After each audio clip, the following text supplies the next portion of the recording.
ಓಂ ಗುರುದ್ಯೋ ನಮಃ. ಮಾನ್ಯ ಬಂಧುಗಳೇ ನಮಸ್ಕಾರ. ವಾಸ್ತು ಬೈ ಅಶೋಕ್ ರಾವ್, ವಾಸ್ತು ತಜ್ಞರು. ಈ ದಿನದ ಒಂದು ವಿಶೇಷ ಸಂಚಿಕೆಯಲ್ಲಿ ತಿಳಿಸ್ಕೊಡ್ಲಿಕ್ಕೆ ಬಂದಿರುವುದು ಪೂರ್ವದ ನಿವೇಶನ ಮನೆಯನ್ನು ಕಟ್ಟಬೇಕಾದ್ರೆ ಯಾವ ರೀತಿಯಲ್ಲಿ ನಾವು ಸರಿಪಡಿಸ್ಕೊಳ್ಬೇಕು ಅಂದ್ರೆ ಆಯಾ ವಾಸ್ತು ದಿಕ್ಕಿಗೆ ಅನುಗುಣವಾಗಿ ಯಾವ ಆಯ ಬರ್ಬೋದು. ಉದಾಹರಣೆಗೆ ನಿಮ್ಮದೊಂದು ನಿವೇಶನ ಇದೆ, ಯಾಕೆಂದ್ರೆ ನೀವು ಕಟ್ಟೋದಾಗ್ಲಿ ಅಥವಾ ಬೇರೆ ಹತ್ರ ನೀವು ಮನೆ ತೆಗೆದುಕೊಳ್ಳೋದಾಗ್ಲಿ ಕಟ್ಟಿರೋ ಮನೆಯನ್ನ ಗಮನಿಸಬೇಕಾದಂತ ವಿಶೇಷವಾದಂತ ಒಂದು ಸೂಕ್ಷ್ಮವಾದಂತ ಸಂಚಿಕೆಗಳನ್ನು ನೆನ್ಪಿಟ್ಕೊಳ್ಳಿ. ನಿಮ್ದೊಂದು ನಿವೇಶನ ಪೂರ್ವದ ರಸ್ತೆ, ಅವ್ರು ನಿಮಗೆ ಮನೆಯನ್ನ ಕಟ್ಟಿ ಸೇಲ್ ಮಾಡ್ತಾ ಇದ್ದಾರೆ. ವಿಶೇಷವಾಗಿ ಗಮನಿಸಬೇಕಾಗಿದ್ದು, ರೋಡ್ ಕೂತಿದ್ರೆ ಒಳ್ಳೇದು, ಪೂರ್ವ ಈಶಾನ್ಯ ರೋಡ್ ಕೂತಿದ್ರೆ ಒಳ್ಳೇದು. ಆದ್ರೆ ಪೂರ್ವ ಆಗ್ನೇಯ ರೋಡ್ ಕೂತಿದ್ರೆ ಇದು ರಾಂಗ್. ಇಲ್ಲಿ ಪೂರ್ವ ಈಶಾನ್ಯ ರೋಡ್ ಇದೆ, ರೈಟ್, ಇಲ್ಲೂ ಇದೆ, ಇಲ್ಲೂ ಇದೆ. ಆದ್ರೆ ಇದಕ್ಕೆ ಯಾವುದೇ ತರದ್ದು ರಕ್ಷಣೆ ಇರೋದಿಲ್ಲ. ಅಂದ್ರೆ ರಕ್ಷಣೆ ಬೇಕು ಅಂದ್ರೆ ನೀವು ಕಾಂಪೌಂಡ್ ಹಾಕೊಳ್ಬೇಕು, ಕಾಂಪೌಂಡ್ ಇರ್ಲಿಕ್ಕೆ ಬೇಕು. ಹಾಗೇನಾಗುತ್ತೆ ಅಂದ್ರೆ ಪೂರ್ವದ ಆಗ್ನೇಯದ ರೋಡ್ ಕುತ್ತನ್ನ ಆ ಕಾಂಪೌಂಡ್ ಹೊಡೆದಾಕುತ್ತೆ. ಅಂದ್ರೆ ಅಲ್ಲಿರುವಂತ ಎಲ್ಲಾ ಅಡೆತಡೆ ದೋಷಗಳನ್ನು ತಡೆಗಟ್ಟುತ್ತೆ. ಇದೊಂದು ಗಮನದಲ್ಲಿ ಇಟ್ಕೊಂಡಿರ್ಬೇಕು. ಆ ಮನೆಗೆ ರೋಡ್ ಕೂತಿದೆ, ಆಗ್ನೇಯ ರೋಡ್ ಕೂತಿದೆ ಅಂದ್ರೆ ಕಾಂಪೌಂಡ್ ಹಾಕೊಳ್ಬೇಕು.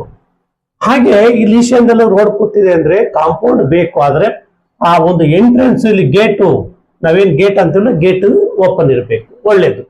ಅದೇ ಕಾಂಪೌಂಡ್ ಇರ್ಲಿಕ್ಕೆ ಬೇಕು. ಉಚ್ಚ ಸ್ಥಾನದಲ್ಲಿ ಸಂಪು ಬರಬೇಕು, ಪೂರ್ವದ ಒಂದು ಮಧ್ಯದಲ್ಲಿ ದೇವರ ಮನೆ ಬರಬೇಕು, ಆಗ್ನೇಯದಲ್ಲಿ ಅಡಿಗೆ ಮನೆ ಬರಬೇಕು. ನಿಮಗೆ ಅವಕಾಶ ಆದ್ರೆ 2 ಬೆಡ್ರೂಮ್ ಮಾಡ್ಕೊಳಿಕ್ಕಾದ್ರೆ ಈ ತರ ಮಾಡ್ಕೊಳ್ಬಹುದು. ಇಲ್ಲೊಂದು ಟಾಯ್ಲೆಟ್ ಕೊಟ್ಕೊಳ್ಬಹುದು. ಇಲ್ಲಿ ಅಟ್ಯಾಚ್ ಬಾತ್ರೂಮ್ ಟಾಯ್ಲೆಟ್ ಯಾವುದೇ ಕಾರಣಕ್ಕೂ ಬೆಡ್ರೂಮ್ ಅಲ್ಲಿ ವಾಯುವ್ಯದಲ್ಲೇ ಕೊಡಿ, ಯಾವುದೇ ಕಾರಣಕ್ಕೂ ಆಗ್ನೇಯದಲ್ಲಿ ಕೊಡಬೇಡಿ. ಕೆಲವರು ಏನ್ ಮಾಡ್ತಾರೆ, ಅಟ್ಯಾಚ್ ಬಾತ್ರೂಮ್ ಒಳಗೆ ಬೆಡ್ರೂಮ್ ಆಗ್ನೇಯದಲ್ಲಿ ಕೊಟ್ಟು ಬಿಡ್ತಾರೆ. ಆಗ್ನೇಯದಲ್ಲಿ ಕೊಟ್ಟಾಗ ಏನಾಗುತ್ತೆ ಅಂದ್ರೆ ಗಂಡ ಹೆಂಡತಿ ಅವಾಗ ಅವರ ಒಂದು ದೈಹಿಕ ಸಂಬಂಧ ಕಷ್ಟ ಆಗ್ತಿರ್ತದೆ. ಯಾಕೆ ಅಂತ ಹೇಳ್ತೀನಿ ಕೇಳಿ. ಆಗ್ನೇಯದಲ್ಲಿ ಅಗ್ನಿಗೆ ಸಂಬಂಧಪಟ್ಟಂತ ಜಾಗ ಇದು. ಅಗ್ನಿ ದೇವತೆಯ ಒಂದು ಕೃಪಾಶ್ರವಾದ, ಗ್ರಹಾಧಿಪತಿ ಬಂದು ಶುಕ್ರ. ಯಾಕೆಂತಂದ್ರೆ ಈ ಜಾಗ ಯಾವಾಗ್ಲೂ ಬೆಂಕಿಯಿಂದ ಇರಬೇಕು ವಿನಃ ನೀರು ಹರಿಬಾರ್ದು. ಬಚ್ಚಲ ಮನೆಯಲ್ಲಿ ಮಾಡಿದಿರಿ ಟಾಯ್ಲೆಟ್ ಇದನ್ನ ಮಾಡಿ, ಕೆಲವರು ಮನೆಗೆ ಕಟ್ಟಿ ಸೇಲ್ ಮಾಡೋರು ಅಥವಾ ಇಂಜಿನಿಯರ್ ನಿಮಗೆ ಪ್ಲಾನ್ ಕೊಡ್ತಾರೆ, ಇಲ್ಲಿ ವಿಶಾಲವಾಗಿರ್ಲಿ ಅಂತ. ಯಾವುದೇ ಕಾರಣಕ್ಕೂ ಆತರ ಮಾಡಬೇಡಿ. ಆಗ್ನೇಯದಲ್ಲಿ ಬೆಂಕಿ ಉರಿಯೋ ಜಾಗದಲ್ಲಿ ನೀರು ಹೋದಾಗ ಏನಾಗುತ್ತೆ ಅಂದ್ರೆ ನಮ್ಮಲ್ಲಿ ಎಷ್ಟೇ ನಮಗೆ ಬೆಳವಣಿಗೆ ಆಗ್ಬೇಕು ಅಂದ್ರೆ ಅದು ನಮ್ಮನ್ನ ಫಂಗಸ್ ಹಿಡ್ದಾಗೆ, ಅಂದ್ರೆ ವ್ಯವಸ್ಥೆ ಮುಂದಕ್ಕೆ ಹೋಗಲ್ಲ, ಗಂಡ ಹೆಂಡತಿ ಸಂಬಂಧ ಹಾಳಾಗುತ್ತೆ. ಇದೊಂದು ನೆನ್ಪಿಟ್ಕೊಳ್ಳಿ. ಆಗ್ನೇಯದಲ್ಲಿ ನೀವು ಬಾತ್ರೂಮ್ ಕಟ್ಕೊಂಡ್ರೆ, ಬಚ್ಚಲ ಮನೆ ಕಟ್ಕೊಂಡ್ರೆ, ಈ ಒಂದು ವಿಶೇಷವಾಗಿ ಇದಕ್ಕೆ ಪ್ರವೇಶ ದ್ವಾರ ಇದೆ, ವಾಯುದಲ್ಲೇ ಕಟ್ಕೊಳ್ಳಿ, ಒಳ್ಳೇದು. ಮತ್ತೆ ನಿಮಗೆ ಬೇಕಾದ್ರೆ ನಿಮ್ಮ ಅಮೂಲ್ಯ ವಸ್ತುಗಳನ್ನ ಈ ಜಾಗದಲ್ಲಿ ಶೇಖರಣೆ ಮಾಡಿಕೊಂಡು ಇಲ್ಲಿ ಕಿಟಕಿಯನ್ನ, ಅಂದ್ರೆ ಈ ಜಾಗದಲ್ಲಿ ನೀವು ಏನ್ ಮಾಡ್ಬೋದು, ಮಲಗುವಂತ ವ್ಯವಸ್ಥೆ ಮಾಡ್ಕೊಳ್ಬಹುದು. ಹಾಗೆ ಅದನ್ನ ಇಲ್ಲಿ ಚಿತ್ರದಲ್ಲಿ ಪೂರ್ಣವಾಗಿ ತೋರಿಸ್ಲಿಕ್ಕಾಗಲ್ಲ, ಇದನ್ನು ಗಮನದಲ್ಲಿ ಇಟ್ಕೊಳ್ಳಿ. ಬೆಡ್ರೂಮ್ ಅಲ್ಲಿ ಮನೆ, ಹೊಸ ಮನೆ ಕಟ್ಟೋರು ಇದುವರೆಗೂ ಕಟ್ಟಿದ್ದಾರೆ, ನಮಗೆ ಗೊತ್ತಿಲ್ಲ, ಏನು ಮಾಡಕ್ಕಾಗಲ್ಲ. ಹೊಸ ಮನೆ ಕಟ್ಟುವಾಗ ಪ್ಲಾನ್ ಚೆನ್ನಾಗಿ ಇಟ್ಕೊಳ್ಳಿ.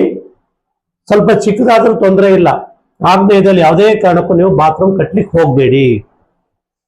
ಕಟ್ಟಿದ್ರೆ ಏನಾಗುತ್ತೆ ಅಂತ ಅಂದ್ರೆ ಅದೇ ನಾನು ಹೇಳಿದಾಗೆ ಸಮಸ್ಯೆಗಳನ್ನ ಎದುರಿಸ್ಬೇಕಾಗತ್ತೆ. ಗಂಡ ಹೆಂಡತಿಯ ಸಂಬಂಧ ಕಡಿಮೆ ಆಗ್ತಾ ಹೋಗುತ್ತೆ, ರೋಗ ರುಜಿನ ಬರುವ ಸಾಧ್ಯತೆ ಜಾಸ್ತಿ. ಇದು ಒಂದು.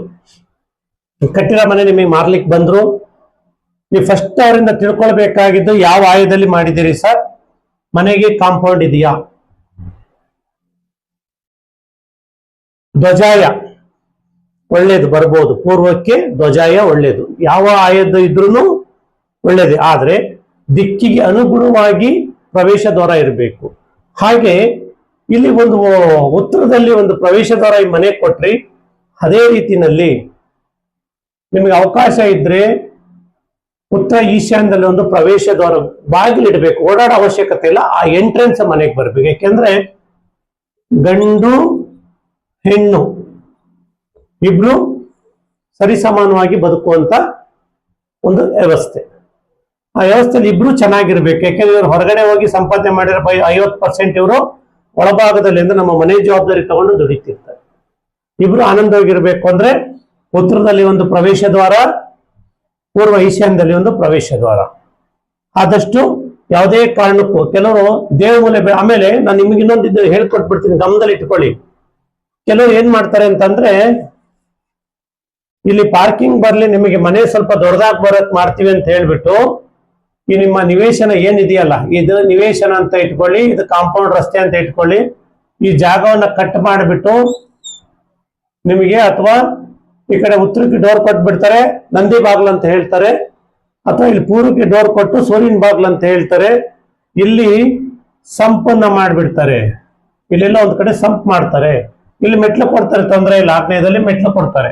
ಆದ್ರೆ ಈ ಸೈಟ್ ಭಾಗ ಕಟ್ಟಾಯ್ತು ಅಂದ್ರೆ ನೋಡಿ, ಈ ಜಾಗ ಹೆಂಗೆ ಕಟ್ಟಾಯ್ತು ಅಂತ ಹೇಳಿದ್ರೆ ನೋಡಿ ಏನಾಯ್ತು, ಇದು ಈಶಾನ್ಯ ಬ್ಲಾಕ್ ಕಟ್ಟಾಗೋಯ್ತು, ಈ ಬ್ಲಾಕ್ ಕಟ್ಟಾಗೋಯ್ತು. ಈಗ ಕಾಣಿಸ್ತಾ ಇದೆಯಲ್ಲ ನೋಡಿ, ಗಮನ ಇಟ್ಟು ನೋಡಿ. ಯಾವಾಗ ಈ ಬ್ಲಾಕ್ ಕಟ್ಟಾದಾಗ ಇಲ್ಲಿ ಆಯಕ್ಕೆ ತೊಂದರೆ ಬಂತು, ಆಯಕ್ಕೆ ತೊಂದರೆ, ಮತ್ತೆ ಆ ಮನೆಯ ಮುಖ್ಯಸ್ಥನಿಗೆ ಹಣಕಾಸಿನಲ್ಲಿ ಸಮಸ್ಯೆ ಇದ್ರೂ ಖರ್ಚು ಮಾಡಕ್ಕಾಗಲ್ಲ, ಇಲ್ಲದೇ ಇದ್ರೂ ಕಷ್ಟ ಆಗುತ್ತೆ. ಹಾಗಿದ್ದಾಗ ಈ ತರ ಕಟ್ ಮಾಡ್ಲಿಕ್ಕೆ ಅವಕಾಶವನ್ನು ಮಾಡಿಕೊಡ್ಬೇಡಿ. ಆ ತರ ಕಟ್ಟಿರೋ ಮನೆ ತಗೊಳ್ಬೇಕಾದ್ರೆ ಯೋಚನೆ ಮಾಡಿ ತಗೊಳ್ಳಿ, ಯಾಕೆಂದ್ರೆ ನಿಮ್ಮ ನಿರ್ಧಾರಕ್ಕೆ ಬಿಟ್ಟದ್ದು. ಬಟ್ ವಾಸ್ತುಶಾಸ್ತ್ರದ ಪ್ರಕಾರ ಈ ತರ ಕಟ್ ಆಗ್ಬಾರ್ದು. ಕೆಲವರು ಏನ್ ಮಾಡ್ತಾರೆ, ಕಾರು ಅಥವಾ ಟೂ ವೀಲರ್ ನಿಲ್ಸಕ್ಕೆ ಕಟ್ ಮಾಡಿಬಿಡ್ತಾರೆ, ಅದು ಮಹಾದೋಷ. ಹಾಗೆ ಆಗ್ನೇಯ ಕಟ್ ಆಗಿದ್ರು ತಗೊಳ್ಬೇಡಿ. ಯಾವುದೇ ಕಾರಣಕ್ಕೂ ನಾನು ಏನ್ ಹೇಳ್ತೀನಿ, ಚೌಕಾಕಾರವಾಗಿರ್ಲಿ ಮನೆ. ಆ ತರ ಪಾರ್ಕಿಂಗ್ ಬೇಕು ಅಂತಂದ್ರೆ ಕೆಳಗಡೆ ಒಂದು ಸಿಂಗಲ್ ಬೆಡ್ರೂಮ್ ಮಾಡ್ಕೊಂಡು ಇಲ್ಲಿ ಸಂಪ್, ಈಶಾನ್ಯದಲ್ಲಿ ಸಂಪ್ ಕೊಟ್ಕೊಂಡು ಇಲ್ಲೆಲ್ಲ ಪಾರ್ಕಿಂಗು, ಕಾರ್ ಪಾರ್ಕಿಂಗು ಅಥವಾ ಟೂ ವೀಲರ್ ಪಾರ್ಕಿಂಗ್ ಮಾಡ್ಕೊಂಡ್ರೆ ಒಳ್ಳೇದು. ಆದ್ರೆ ಕೆಳಗಡೆ ಯಾವ ಆಯ ಬಂದಿದೆ, ಒಂದು ವೇಳೆ ಗಜಾಯ ಬಂದಿದ್ರೆ ಮೇಲೆ ನೀವು ಧ್ವಜಾಯ ಕಟ್ಟಬಹುದು. ಆದ್ರೆ ಇಲ್ಲಿ ಧ್ವಜಾಯ ಕೆಳಗ್ ಮಾಡಿ ಮೇಲೆ ಗಜಾಯ ಕಟ್ಟಂಗಿಲ್ಲ. ಹಾಗೆ ಋಷಭಾಯ ಬಂದಿದ್ರೆ ಋಷಭಾಯದಲ್ಲಿ ಕಟ್ಟಬಹುದು. ಹಾಗೆ ಗಜಾಯ ಪೂರ ಮನೆಗೆ ಬಂದಿದ್ರೆ ಕಟ್ಕೊಳ್ಬಹುದು, ತಪ್ಪಿಲ್ಲ. ಆದ್ರೆ ಧ್ವಜಾಯ ಇಸ್ ವೆರಿ ಇಂಪಾರ್ಟೆಂಟ್. ಆ ಧ್ವಜಾಯದಲ್ಲಿ ಮನೆ ಕಟ್ಟೋದ್ರಿಂದ ನಿಮ್ಮ ಮಕ್ಕಳು ದೇಶ ವಿದೇಶಗಳಲ್ಲಿ ವ್ಯಾಸಂಗವನ್ನು ಮಾಡಬಹುದು, ಒಳ್ಳೆ ಟೀಚಿಂಗ್ ಪ್ರೊಫೆಷನ್ ಆರಿಸ್ಕೊಳ್ಬಹುದು, ಹಾಗೆ ಅನೇಕ ರೀತಿಯಲ್ಲಿ ಸಕ್ಸಸ್ ಆಗ್ತಾರೆ. ಇದೊಂದು ಗಮನದಲ್ಲಿ ಇಟ್ಕೊಂಡು ಮನೆಯನ್ನ ಕಟ್ಕೊಳ್ಳಿ. ಕಟ್ಟಿರೋ ಮನೆಯಲ್ಲಿ ಏನಾದ್ರೂ ಲೋಪದೋಷಗಳಿದ್ದಾಗ ದಯಮಾಡಿ ನೀವು ಯೋಚನೆ ಮಾಡಿ ತಗೊಳ್ಳಿ. ಸೂಕ್ತವಾದಂತ ವಾಸ್ತು ಸಲಹೆ ತೆಗೆದುಕೊಂಡು ಮನೆಯನ್ನು ತೆಗೆದುಕೊಳ್ಳಿ. ಯಾಕೆಂತಂದ್ರೆ ನಿಮ್ಗೆಲ್ಲ ರೋಗ ಬಂದಿದೆ ಎಂದಾಗ ಮನುಷ್ಯನಿಗೆ ನಾವೇ ಏನೂ ಡಿಸಿಷನ್ ತಗೊಳಕ್ಕಾಗಲ್ಲ, ವೈದ್ಯರ ಸಲಹೆ ತೆಗೆದುಕೊಂಡು ತಗೊಳ್ಬೇಕು. ಆ ರೀತಿನಲ್ಲಿ ಮನೆಯಲ್ಲಿ ಏನಾದ್ರೂ ಸಮಸ್ಯೆಗಳಿದ್ದಾಗ ನೀವು ವಾಸ್ತು ತಜ್ಞ ಸಲಹೆ ತೆಗೆದುಕೊಂಡು ಮನೆಯನ್ನ ಕಟ್ಟಿ ಸಂಪೂರ್ಣ ಸಕ್ಸಸ್ ಅನ್ನ ಕಾಣಿ ಅಂತ ಹೇಳ್ತಾ ಕಟ್ಟಿರೋ ಮನೆಯನ್ನ ಜಾಗೃತಿಯಿಂದ ತಗೊಳ್ಳಿ, ಅಥವಾ ನೀವು ನಿಂತು ಕಟ್ಟಿಸ್ಕೊಳ್ಳಿ. ಇದು ಪೂರ್ವದ ನಿವೇಶನ. ಆದ್ರೆ ಯಾವುದೇ ಕಾರಣಕ್ಕೂ ಆಗ್ನೇಯದಲ್ಲಿ ರೋಡ್ ಕೂತಿರಬಾರ್ದು. ಒಂದ್ ವೇಳೆ ಇದ್ದಿದ್ದೆ ಆದ್ರೆ ಕಾಂಪೌಂಡ್ ಇರಬೇಕು. ಇದೊಂದು ಗಮನ ಇಟ್ಕೊಳ್ಳಿ. ಮತ್ತೆ ಈ ಮನೆಯಲ್ಲಿ ಬಳಸಿದಂತ ನೀರು ಉತ್ತರದಿಂದ ಆಚೆಗೆ ಹೋಗಕ್ಕೆ ಅವಕಾಶ ಇದ್ರೆ ಕೊಡ್ಬೋದು, ಅಥವಾ ಪೂರ್ವ ಮಧ್ಯದಲ್ಲಿ ಕೊಡ್ಬೋದು. ಟಾಯ್ಲೆಟ್ ಬಂದು ಇಲ್ಲಿ ಆಗ್ನೇಯ ಮಧ್ಯಭಾಗದಲ್ಲಿ ಕೊಟ್ಟು ಆಚೆ ಕಳಿಸ್ಬೋದು. ಸೆಪ್ಟಿಕ್ ಟ್ಯಾಂಕ್ ಕನೆಕ್ಟ್ ಮಾಡಬೇಕು. ಇಲ್ಲೂ ಅಷ್ಟೇ ವಾಯುದಲ್ಲಿ ಸೆಪ್ಟಿಕ್ ಟ್ಯಾಂಕ್ ಕನೆಕ್ಟ್ ಮಾಡಬೇಕು. ಈ ತರ ಇದ್ದಾಗ ನೋಡ್ ತಗೊಳ್ಳಿ. ಯಾವುದೇ ಕಾರಣಕ್ಕೂ ಈಶಾನ್ಯ ಕಟ್ಟಾಗಿರೋ ಮನೆಯನ್ನ ತೆಗೆದುಕೊಳ್ಳಕ್ ಹೋಗ್ಬೇಡಿ. ತೆಗೆದುಕೊಂಡಾಗ ನಿಮ್ಗೆ ಏನಾಗುತ್ತೆ ಅಂದ್ರೆ ಸಮಸ್ಯೆಗಳ ಮೇಲೆ ಸಮಸ್ಯೆ, ಯಾವ ರೀತಿಯಲ್ಲಿ ಸಮಸ್ಯೆ ಬರುತ್ತೋ ಗೊತ್ತಿಲ್ಲ. ಇದೊಂದು ಗಮನದಲ್ಲಿ ಇಟ್ಕೊಂಡು ನೀವು ಮನೆಯನ್ನ ತೆಗೆದುಕೊಳ್ಳಿ. ತುಂಬಾ ಒಳ್ಳೆಯ ದಿಕ್ಕು ಪೂರ್ವದ ದಿಕ್ಕು. ಈಶಾನ್ಯ ಬ್ಲಾಕಿನ ಮನೆ ಸಿಕ್ಕಿದ್ರೆ ತೆಗೆದುಕೊಳ್ಳಿ, ನಿವೇಶನ ಸಿಕ್ಕಿದ್ರೆ ತೆಗೆದುಕೊಳ್ಳಿ. ಮನೆ ಕಟ್ಟುವಾಗ ಜಾಗ್ರತೆಯಿಂದ ಕಟ್ಟಿ. ಆಯದಲ್ಲಿ ತೊಂದರೆ ಆಯ್ತು ಅಂದ್ರೆ ನಿಮಗೆ ಆಯುಷ್ಯ ಕಡಿಮೆ ಆಗುತ್ತೆ.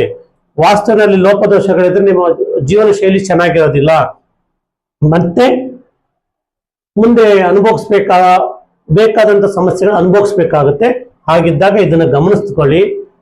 ಆಯಾ ವಾಸ್ತು ದಿಕ್ಕಿಗೆ ಅನುಗುಣವಾಗಿ, ಪಂಚಭೂತಗಳಿಗೆ ಅನುಗುಣವಾಗಿ, ಮತ್ತೆ ಅದಕ್ಕೆ ಆಯುಷ್ ಇರಬೇಕು, ಅಧಿಪತಿ ಇರಬೇಕು, ಧನ ಜಾಸ್ತಿ ಇರಬೇಕು, ಋಣ ಕಡಿಮೆ ಇರಬೇಕು. ಇಂಥ ಮನೆಗಳನ್ನು ಸೆಲೆಕ್ಟ್ ಮಾಡಿಕೊಂಡು ಸಮೃದ್ಧಿ ಜೀವನವನ್ನು ಮಾಡಿ ಅಂತ ಹೇಳ್ತಾ, ಯಾರು ನಮ್ಮ ಈ ಕಾರ್ಯಕ್ರಮವನ್ನ ವೀಕ್ಷಿಸ್ತಾ ಇದ್ದೀರಿ ಕೊನೆ ತನಕ ನೋಡಿ ಅರ್ಥ ಮಾಡ್ಕೊಳ್ಳಿ. ನಿಮ್ಗೆ ಆ ರೀತಿ ಒಂದು ಕನಸಿನ ಮನೆಯನ್ನು ಕಟ್ಕೊಳ್ಬೇಕು ಅಂತಂದ್ರೆ ನನ್ನನ್ನು ಸಂಪರ್ಕ ಮಾಡಿದ್ರೆ ಅದ್ರ ಬಗ್ಗೆ ಪರಿಪೂರ್ಣ ಮಾಹಿತಿಯನ್ನು ಕೊಡ್ತೀನಿ ಅಂತ ಹೇಳ್ತಾ ಎಲ್ಲರಿಗೆ ನಮಸ್ಕಾರ, ಧನ್ಯವಾದ.